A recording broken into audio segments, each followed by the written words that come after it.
James's return home after a business trip was supposed to be a joyous reunion with his wife, Catherine. However, the atmosphere in their house felt oddly tense, and a lingering unease settled in the air. He entered the front door with a suitcase in hand, expecting warmth and familiarity, only to be met with an unexpected sight. Catherine was kneeling in the hallway, her eyes swollen and red, a silent plea for forgiveness in her gaze. James felt a knot tighten in his stomach as he struggled to comprehend the gravity of the situation. Without a word, he dropped his suitcase, and the weight of it echoed through the silent house. "James, I've had an affair," Catherine confessed, her voice a mix of guilt and desperation. The revelation hit him like a punch to the gut, leaving him dumbfounded. He managed to stammer out, "What? When? How?" as he tried to process the betrayal that unfolded before him. Catherine, her eyes downcast, began to explain. "It happened while you were away on your business trip. The other man's wife found out, and everything unraveled."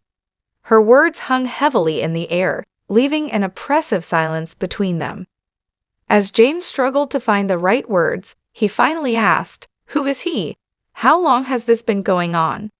Catherine hesitated before admitting, "His name is Chuck, my former boss. It started about a year ago." James felt a mix of anger and disbelief, wondering how their seemingly stable life had crumbled so suddenly. The realization that their child was nowhere to be seen struck him. "Where's our child?"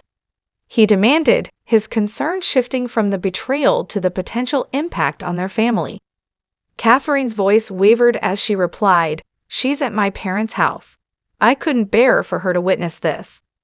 The revelation added another layer of complexity to the already tumultuous situation.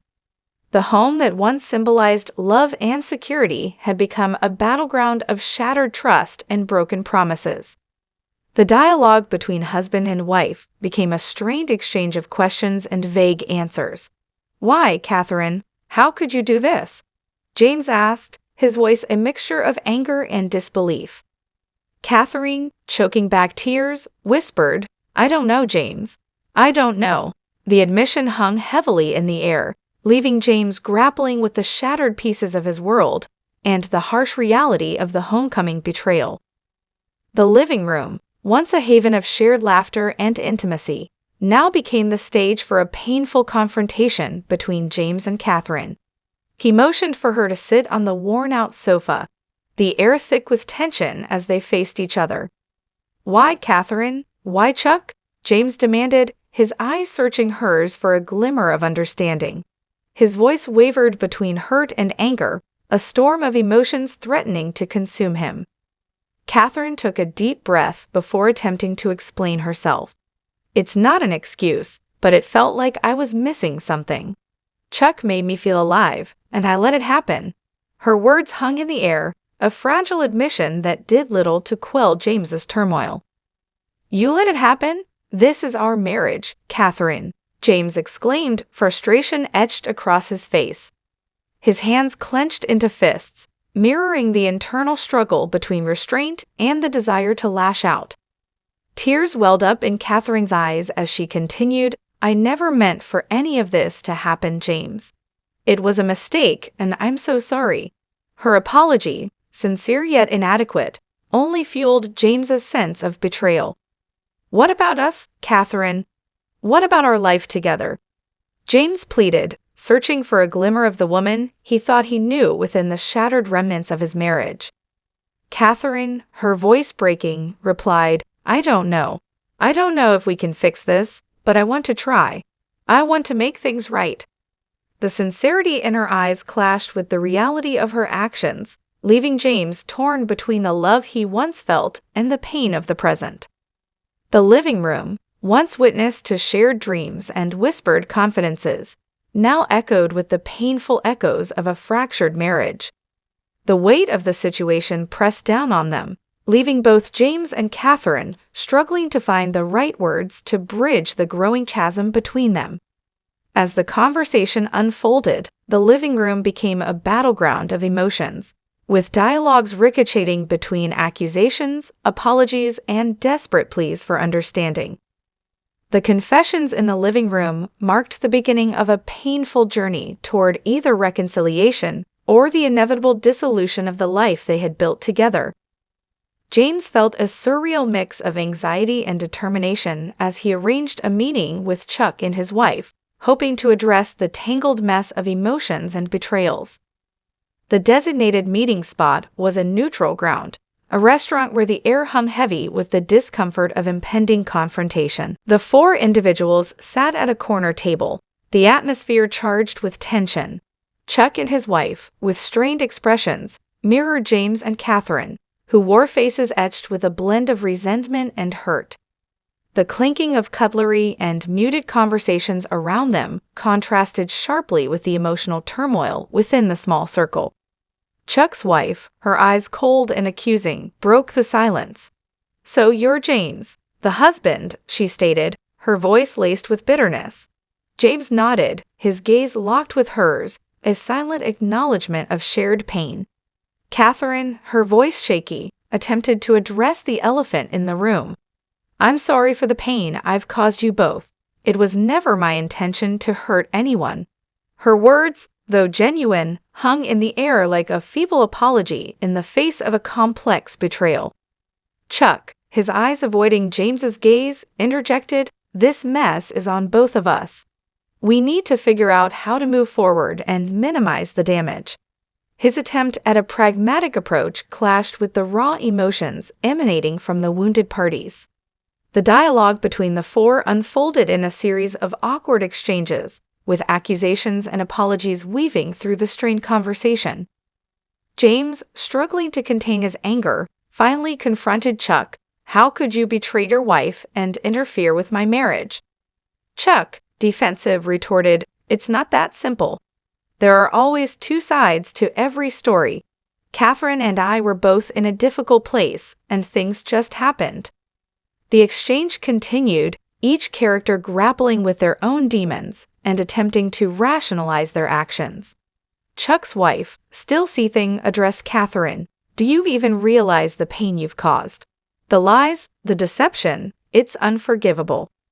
Catherine, her eyes downcast, replied, "I know, I can't change the past, but I want to find a way to make amends." Her sincerity, though evident, seemed insufficient in the face of the shattered trust and fractured relationships. As the meeting progressed, the restaurant became a backdrop for an emotional battleground, a place where wounds were exposed and tentative steps toward resolution were taken. The awkwardness of the four-way meeting served as a stark reminder of the irreversible damage caused by infidelity, leaving each character grappling with the uncertainty of what lay ahead.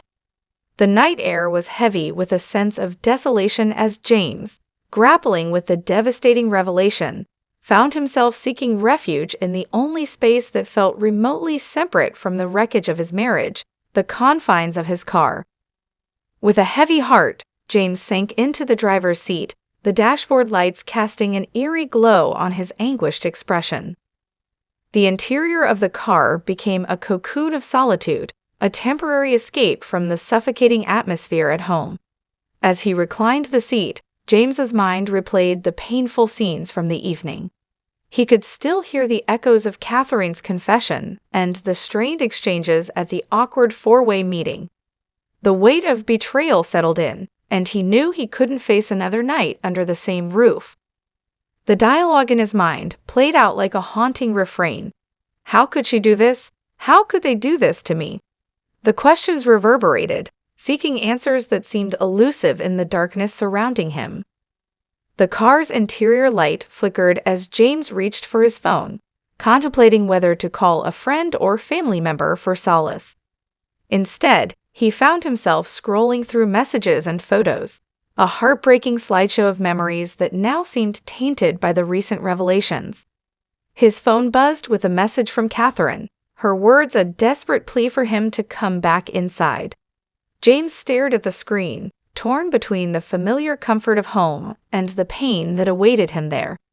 The text messages became a dialogue of silent pleas and unanswered questions. "Catherine, James, please come back. We can talk this through. I'm so sorry. James, typing and deleting several responses, finally settled on a terse reply, "Not tonight. I need time." The car's engine hummed softly as James reclined the seat further, attempting to find solace in the cocoon of isolation. He closed his eyes, but sleep remained elusive, the weight of the night pressing down on him. The dialogue within James's mind continued, a relentless inner monologue. What do I do now? How do I move forward? The night in the car became a symbolic pause, a breath caught in the whirlwind of emotions, offering a temporary respite from the tumultuous events that had unraveled his life. As the hours passed, James grappled with the reality of his situation, contemplating the uncertain path that lay ahead. The night in the car served as a silent interlude, a momentary escape, before the inevitable journey toward healing or the irreversible descent into the aftermath of betrayal. The decision to initiate divorce weighed heavily on James's shoulders, a choice that marked the painful acknowledgement that the life he once knew had irrevocably changed. With a heavy heart, he navigated the labyrinth of legal intricacies, facing the daunting task of dismantling the love he and Catherine had built over the years. James sat across from a divorce lawyer, the sterile office atmosphere reflecting the cold reality of the situation. Papers were shuffled, and the lawyer, a detached figure in a well-tailored suit, outlined the legal steps involved in dissolving a marriage.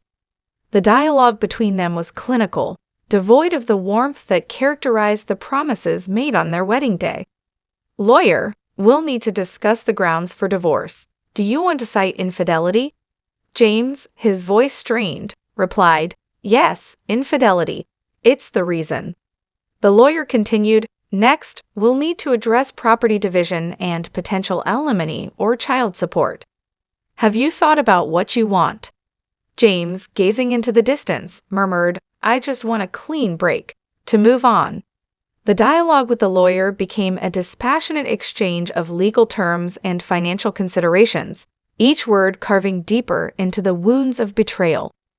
The process of initiating divorce felt like a descent into a cold abyss, a journey that demanded emotional fortitude and a willingness to confront the stark reality of the end. As James signed the divorce papers, the weight of his decision settled in, the ink on the document sealing the fate of a chapter that was once filled with love and promises. Amid the legal proceedings, James found himself facing Catherine across a table, the echoes of their shared past lingering in the air. The dialogue between them, though strained, became a pivotal moment of reckoning. James, looking into Catherine's eyes, said, "This is the only way forward, Catherine. We need to move on."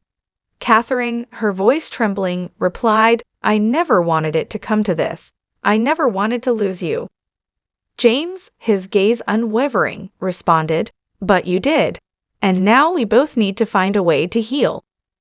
The divorce, once an abstract concept, became a tangible reality, and the dialogue between husband and wife reflected the bittersweet acknowledgement of an inevitable end. Initiating divorce marked the beginning of a new chapter, one that neither of them had anticipated or desired, but one that was now unavoidable. The divorce proceedings pushed James and Catherine into a landscape of negotiations and legal intricacies, a world starkly different from the vows they had exchanged on their wedding day. Amid the sterile setting of the lawyer's office, the dialogue centered around custody arrangements, property division, and financial compensation.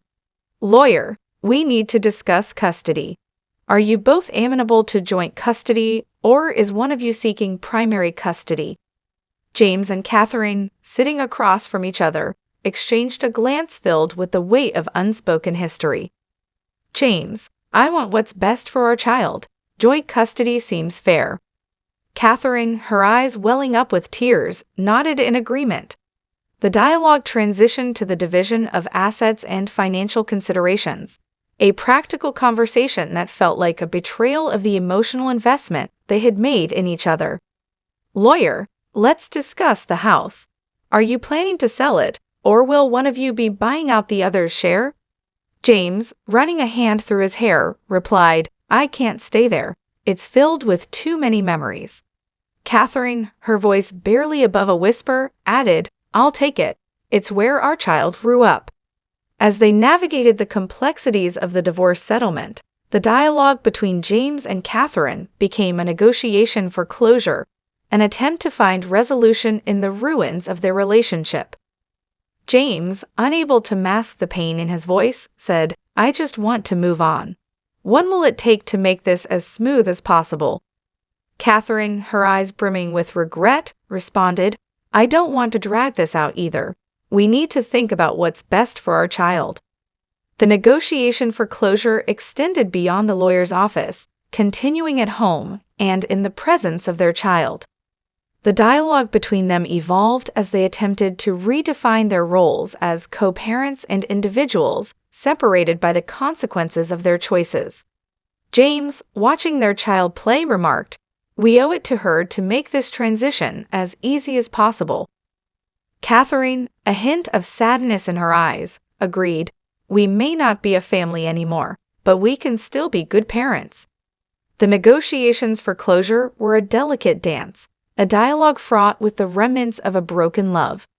As they signed the final documents, the weight of the settlement became a shared burden, a testament to the unavoidable end of a chapter that once held promises of forever. With the divorce finalized, James found himself standing at the threshold of a new beginning, a life reshaped by the echoes of a shattered marriage. The journey of reflections and moving on began, marked by moments of introspection and the gradual acceptance of a reality that once seemed inconceivable. The dialogue within James's mind became a continuous stream of questions and self-discovery. Who am I now? What does my future hold? The walls of the apartment, his new sanctuary, echoed with the silent contemplation of a man in search of identity amid the remnants of a dismantled life. Dialogues with friends and family, who had become pillars of support in his journey, provided glimpses of a way forward. Friend, James, you have to take this one day at a time.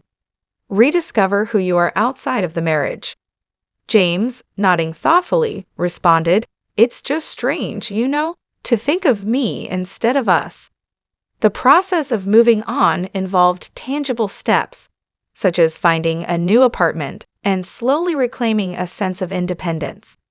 The dialogue with the real estate agent became a bridge to the future. "Agent, this place has a fresh start written all over it. New beginnings, my friend." James, forcing a smile, replied, "Yeah, a fresh start." The echoes of the past continued to linger, surfacing in unexpected moments. As James walked through the familiar aisles of a grocery store, he found himself facing choices that mirrored the complexities of rebuilding his life. Catherine, her voice gentle yet distant, lingered in the aisles of his memory. "Catherine, what should we have for dinner tonight?" James, catching himself, whispered, "Not we anymore."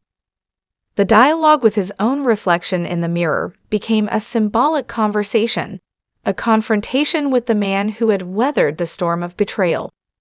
James, looking at his reflection, uttered, "You deserve happiness. It's time to let go." The path to healing was uneven, marked by moments of unexpected sorrow and fleeting glimpses of newfound strength. As James met with a therapist to navigate the emotional aftermath, the dialogue delved into the depths of self-discovery. Therapist, "It's okay to grieve the loss, James. Healing takes time." James, his voice steady, acknowledged, "I just never imagined my life taking this turn." In the midst of the tumult, James found solace in activities that once brought him joy. The dialogue with his guitar became a therapeutic melody, a release of pent-up emotions that words could not express. The journey of reflections and moving on was a roller coaster, punctuated by moments of despair and glimmers of hope. As James embarked on the uncertain road ahead, the dialogue within his heart became a resolute declaration of resilience and the courage to embrace a future unknown.